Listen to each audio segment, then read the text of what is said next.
I think when I first step by step saw you, you were a child. I think so too. Jumping around finding bad things to give Opie and Anthony on the air. That's right.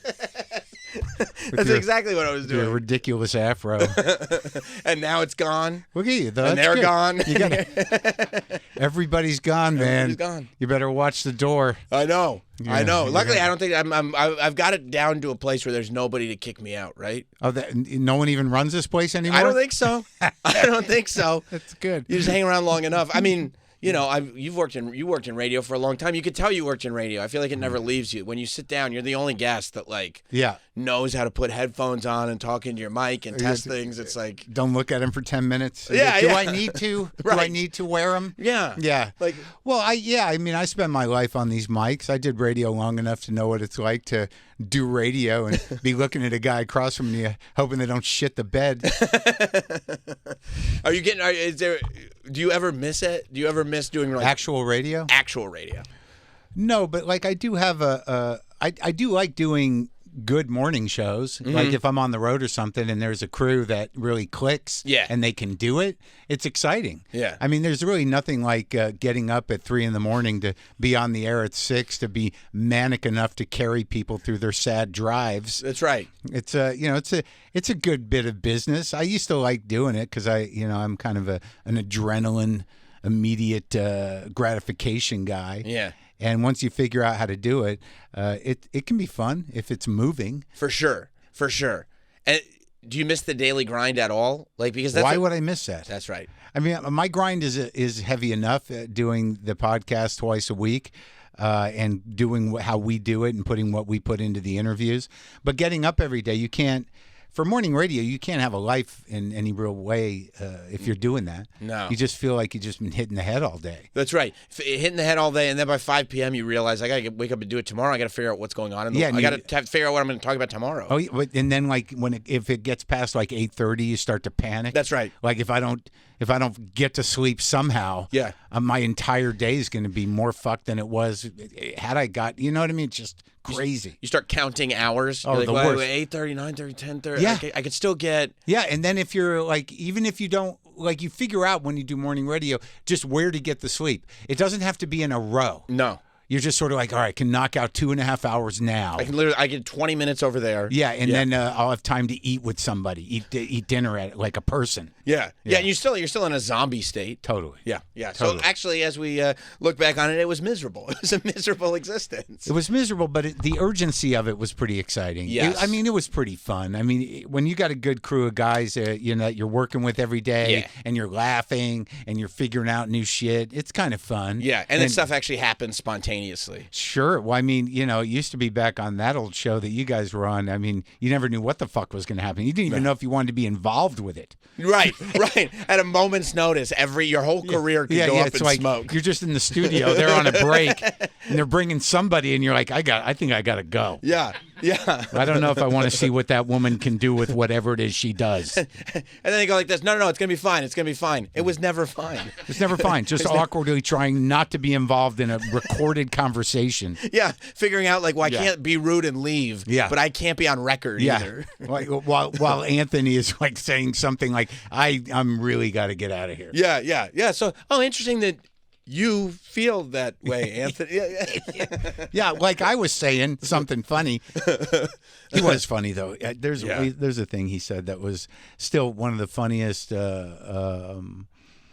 like quick bits of just his brain used to be so funny. Yeah. I mean, we were in and I don't know, I haven't heard him do anything in a long time, but I'm assuming it's not on the correct side of things. But I now I'm going to have 900 weirdos who only watch his show. Yeah, I also love commenting at me. You were trying to put that as diplomatically as possible. Going, no, I didn't hit it. No, dude. But they were doing a live one. I don't know if you were there, but it was I think it was in Montreal. It was a live O&A. I was probably there. And the people on the show, it was like me and Pete Holmes, and I think Judy Gold was there. For sure, I was there, yeah. And what's his name? The little guy. Brad Williams? Yeah, Brad Williams. And Brad was talking about how the little people community were mad at him for using the word midget. That's right. Right. And then Anthony, like without missing a beat, goes, "Oh, so you're like an Uncle Tom Thumb?"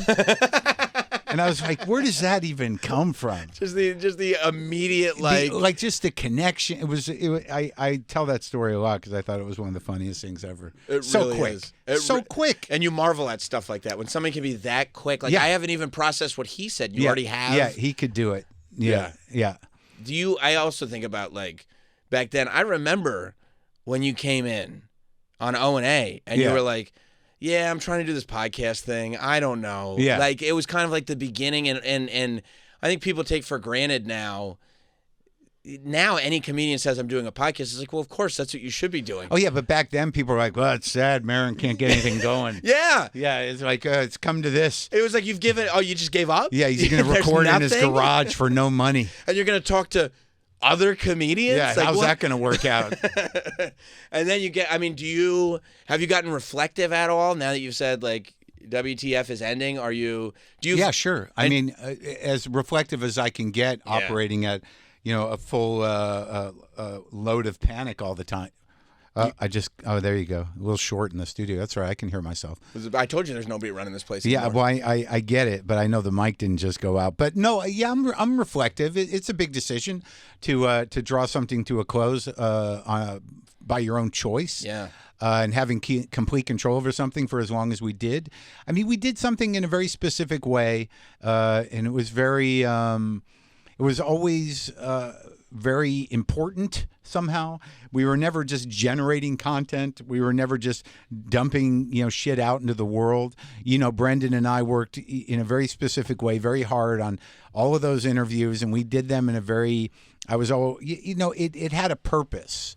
It was never really set out to be just this entertaining thing. So when I reflect on the whole arc of it and what I've gone through in my life and all the different people I've talked to, it feels significant to me, and I feel like we really did something important and informative and entertaining. I think it was quite an amazing bunch of work. Are you able to give yourself that pat on the back where it's like, you know what, like we set out with nothing and there was no blueprint for it either, and you did something that is a forever thing, especially in the world of the internet where. I mean, nothing ever goes away. Good stuff, bad stuff. Yeah. But also nothing has any significance either. Everything's disposable. Well, totally. This conversation is going into the garbage as we have it. That's right.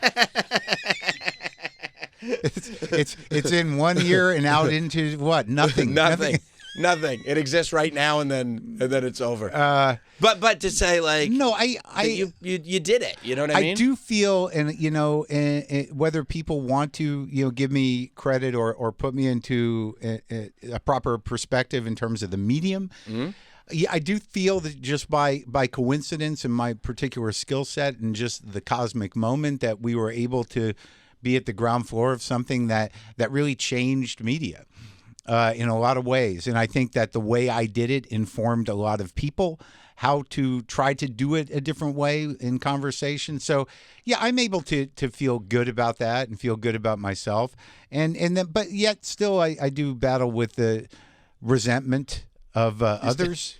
Yeah. In general. But that's the lesson. No matter how successful you are, no matter who you get to talk to, no matter what circles you're in. Yeah. The resentment stays. You're never going to get rid of it. There's nothing you do. It's ridiculous and it's unnecessary. Of course and it is. It is just. It's almost like a phantom limb. Like that. There's no reason for it. I'm definitely not as insecure as I used to be. Mm-hmm. But there are certain patterns of thought that you can't sort of get away from. But I think the great leveler is almost everybody is struggling. Right. That there's no guarantee for anybody in any media, really. It's changed so much. Right. So all the things that we once sort of relied upon as like, well, that's a surefire thing, or this is going to take me here or there. None of it means anything anymore. No. So there's a satisfaction into all of it collapsing that that I think that we've timed it pretty well, getting out under the wire before it's all just meaningless desperation. Yeah, it's just one big dump. But we never had that. We were never desperate. We were never, we didn't set out to make a fortune. We put a premium on what we were doing and the show itself.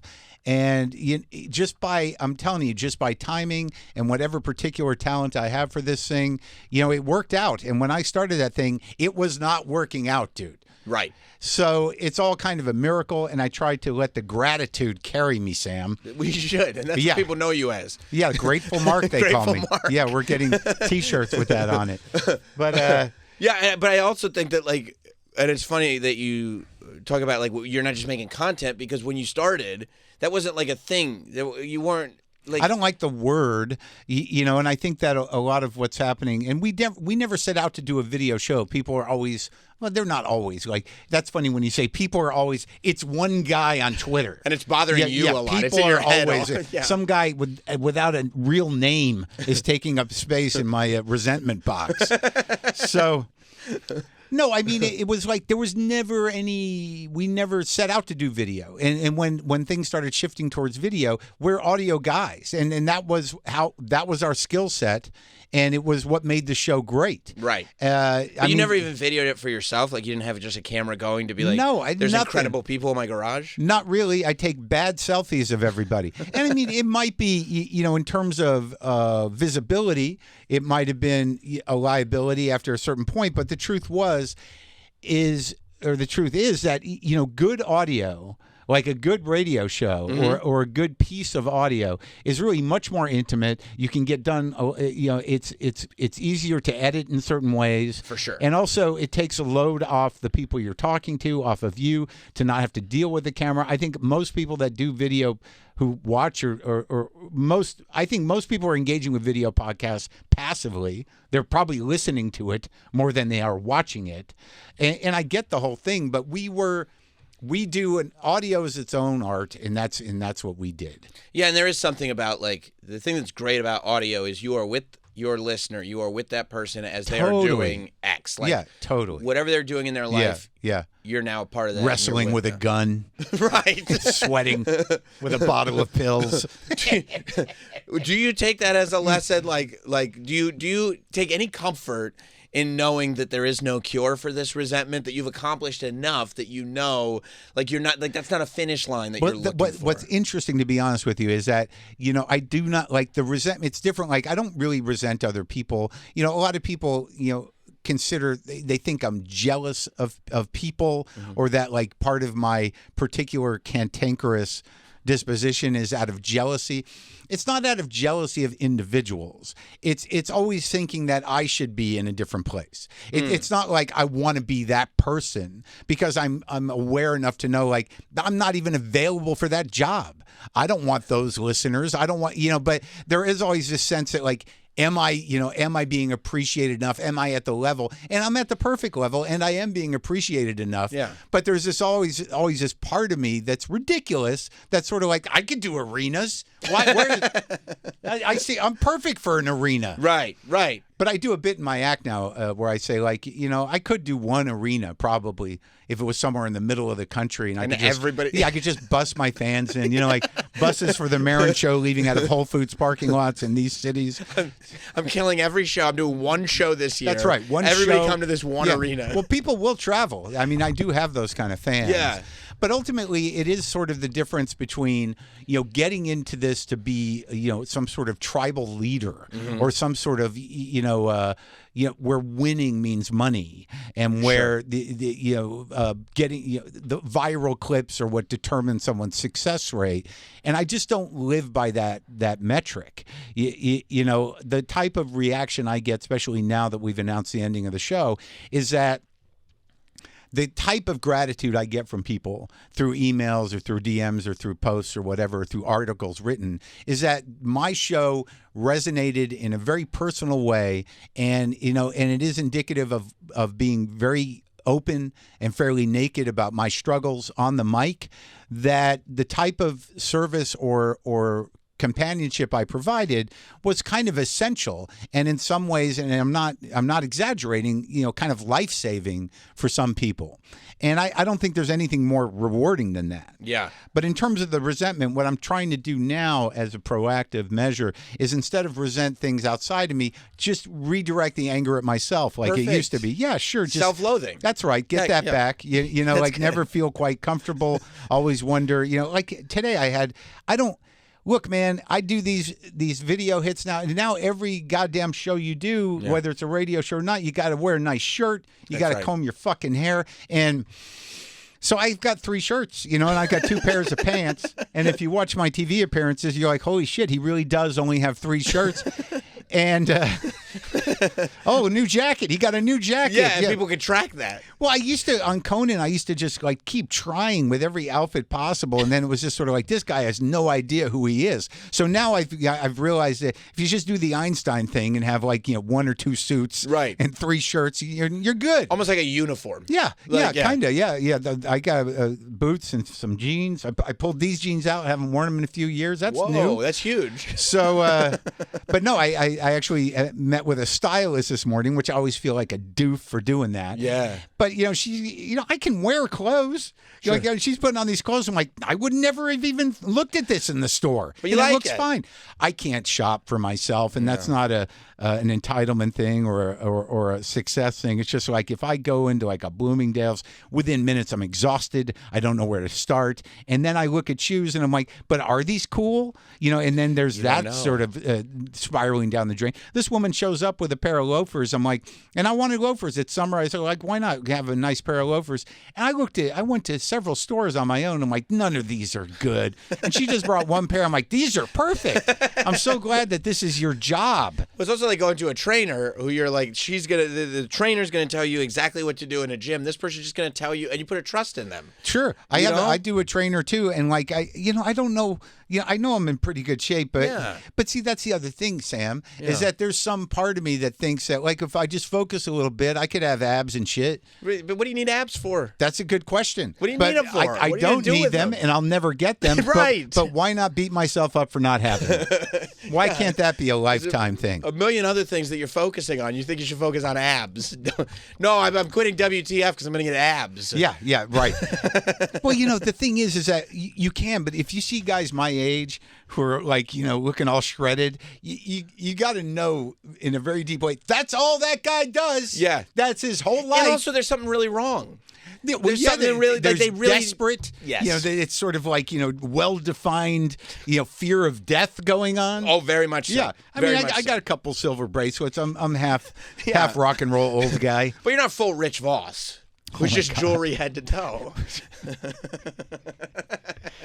Well, Rich has always been a guy with the jewelry. Yeah. When I first met Rich, he had like a Jerry curl ponytail, and he was doing some weird, almost dice bit. Right. I mean, this is like 1988, 89, and he had one of those Italian horns. That's great. That fucking Jew had one of those Italian horns, and I'm like, who do you think you are?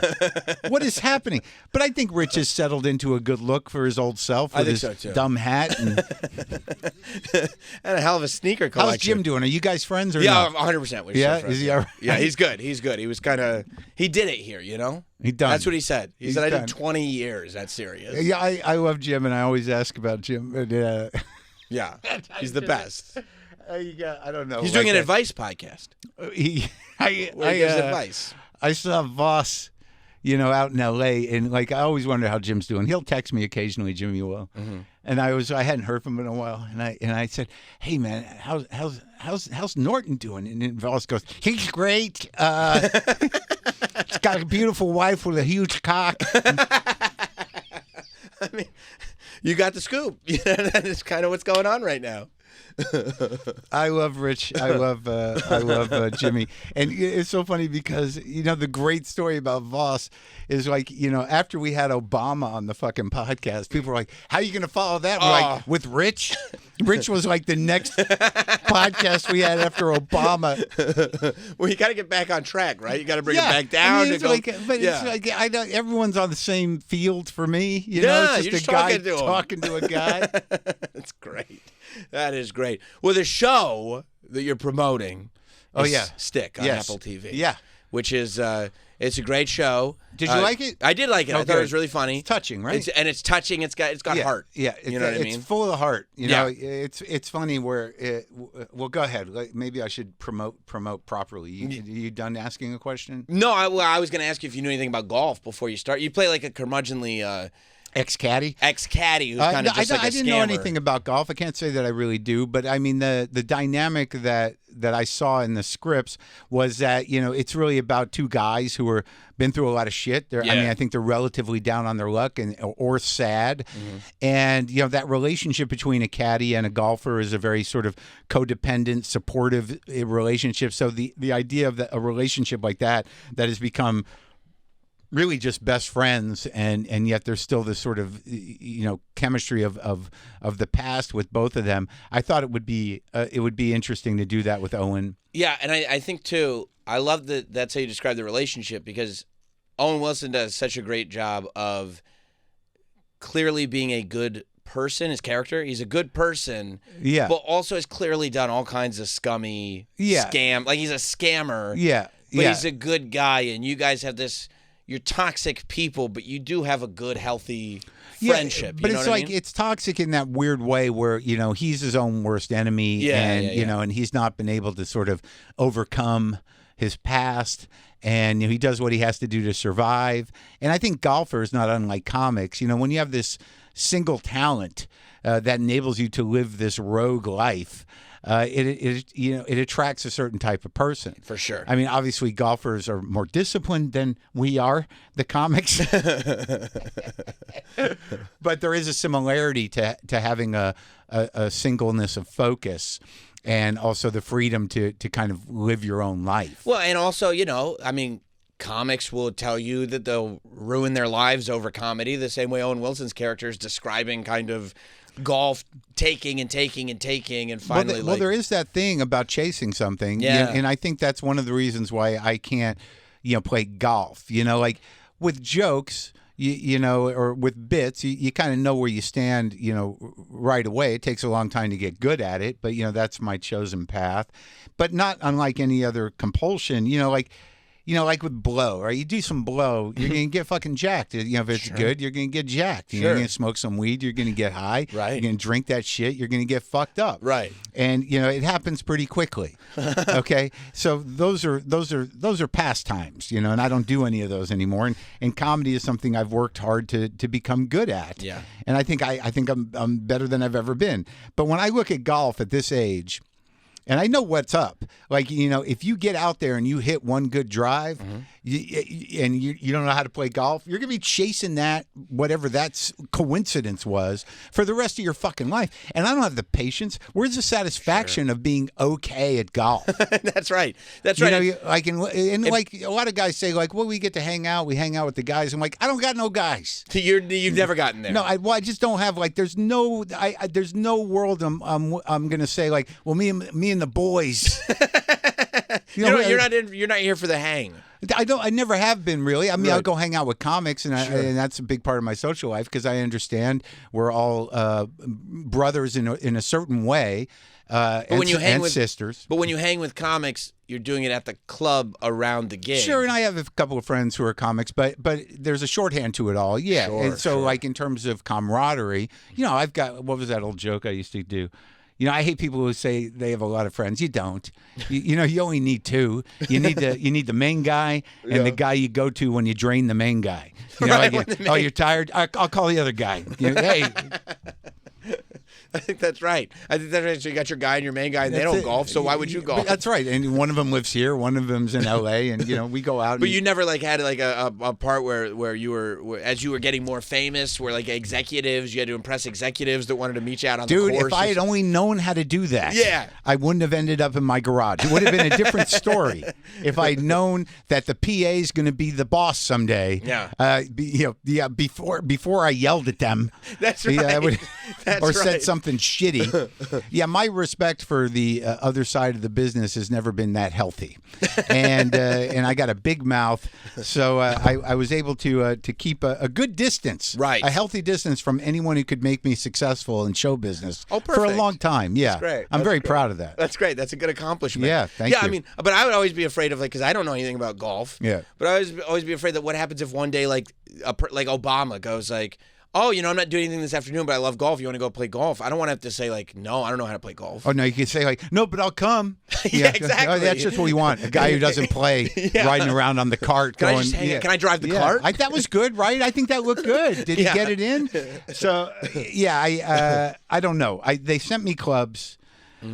Some company, it was, and I had a fan over at TaylorMade, so I'm ready to go. Right, it should have happened. But a lot of things that stop me from doing anything is like, where am I going to park? How long does it take to get there? Yeah. Can we just get in? Like that shit. Yeah. Do I have to show a card? Yeah. I don't have a card. Is someone going to send me the thing? Yeah. So if none of that is in place. Probably not doing it. But once I get somewhere, I'm usually okay, and maybe I'll try it.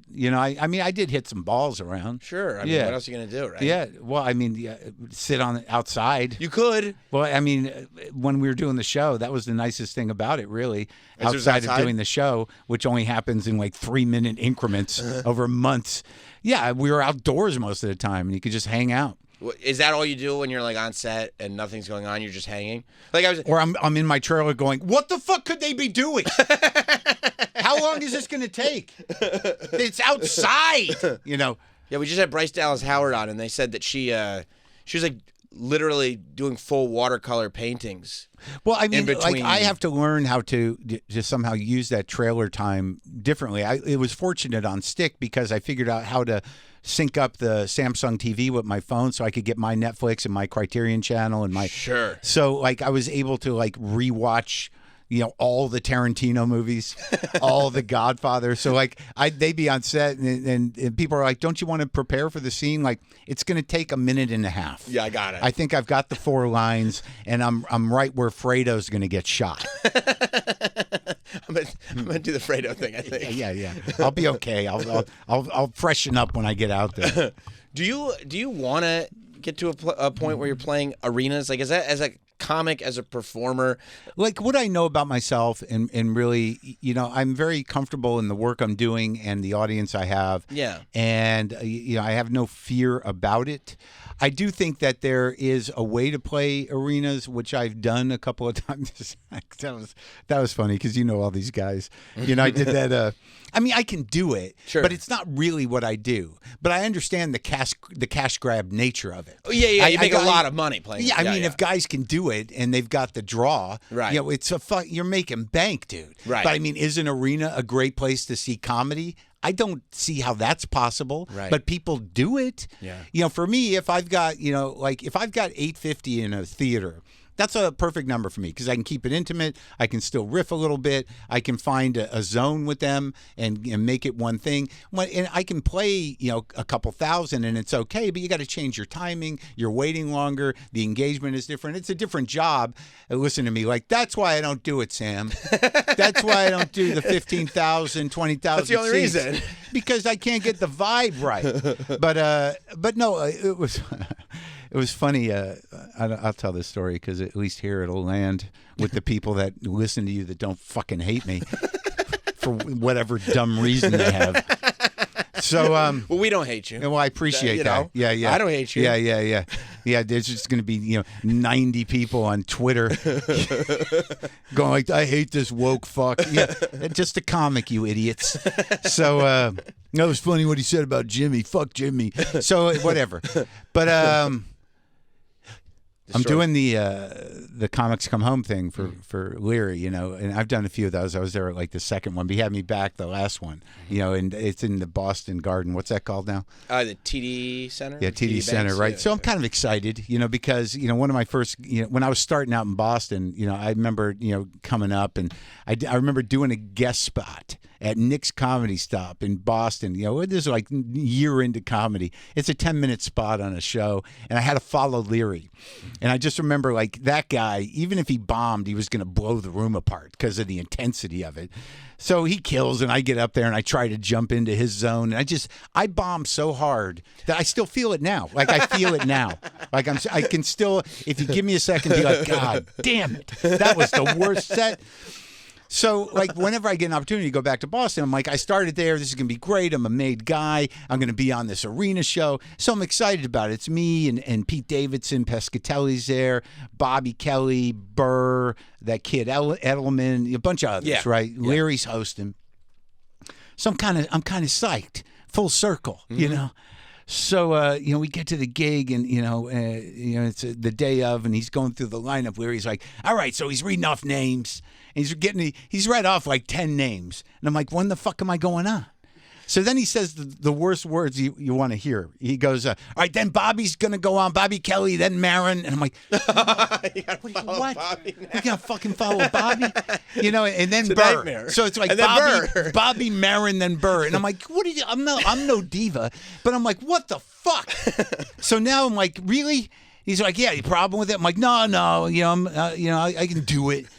And then I'm like, and then I see Bobby, and like, and you can't fuck with Bobby's head, but I'm like, so what are you gonna do up there? You know, just short of like you wearing that, you know, like yeah. And like, and Bobby's like, you'll be fine, you know, because he's of that place. Yeah. And then I walk up to Burr, and I'm like, why the fuck am I? Why don't you follow Bobby? You're Burr. And he's like, I don't want to follow Bobby. I'm like, you can all go fuck yourself. So Pete Davidson's on earlier in the show. Yeah. And he does all right. He's kind of on the edge, that kid, right? So he does this bit about, he's trying to get his mom fucked. Sure. Because she hasn't had sex since his dad died on 9/11. Yeah. So it's already a happy piece.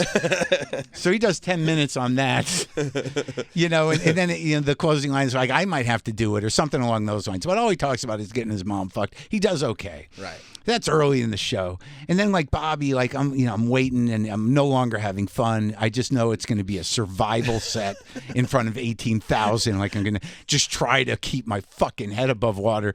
And Bobby's up there. I don't even know what he was talking about. All I know he was in a room that he was trying to fuck his wife, but the ceiling was too low and he was sweating and sweat on his wife's back, and she turned and she was like, "Did you finish already?" And then he was like, he didn't have lube, and he remembered there was coconut oil in the fridge for the stir fry, and maybe they tried. All I know, it was a large, filthy, classic Bobby Kelly bit. And I love Bobby. Of course. But, he's going long. He's killing as if the Celtics won.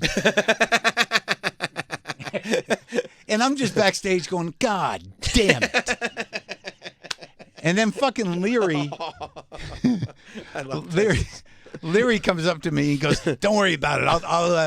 I'll do something in between." I'm like, "Thanks, man." Yeah. So Bobby finishes, and they all sit down and finish the 10-minute standing ovation. And Leary goes up there and talks about cancer. He talks about the benefit. Like he thanks everybody and talks about the cancer, the benefits for it. And I'm like, oh, great. Thanks, Dennis. No laughs. Nothing. Just brings it right back down to ground zero with maybe a -1. Right. And then he goes, all right, Marc Maron's coming up. I'm like, oh, fuck. So I get up there.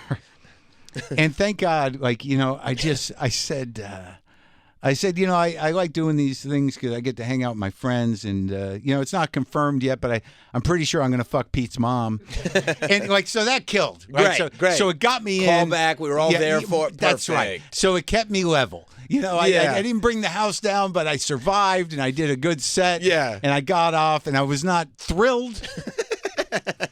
But I was okay. But you stayed above water. Totally. And that's all you could hope to do. Yeah, I did good. I'm not going to say I was struggling, but I was aware. I mean, I wish people knew, and I'm so glad you told that story, because I wish people knew how much can go into these things. Dude. You know what I mean? And look, I know the job. I know we've got to eat a certain amount of shit. Yeah. But in certain situations are going to be difficult. I get it, but you kind of like it not to be. It'd be better if it wasn't. That's the lesson. Well, Marc Maron, I mean, you're the best, dude. I'm so glad you came by. Thanks, pal.